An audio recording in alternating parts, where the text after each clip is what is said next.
আমি move on করে ফেলেছি, কিন্তু আমার এখনো মনে আছে তার বার্থডে, তার ভয়েস, তার হাসি। কোনো কিছুরই আমার কাছে একটু আবছা নয়।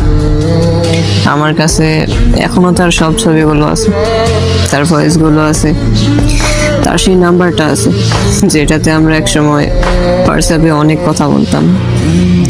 তার আইডিয়া আছে যেটাতে আমি আর কখনো কল বা মেসেজ দিতে পারবো না, কিন্তু তার সাথে করা পুরনো চ্যাটগুলো আছে।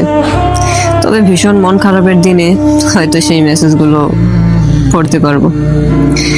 তার নামটা খুব রেয়ার, তবুও হঠাৎ যখন তার নামটা শুনি খুব আজব একটা অনুভূতি কাজ করে। আজও তাকে ভালোবাসি, আজও তাকে নিয়ে অনেক কিছু করতে মন চায়।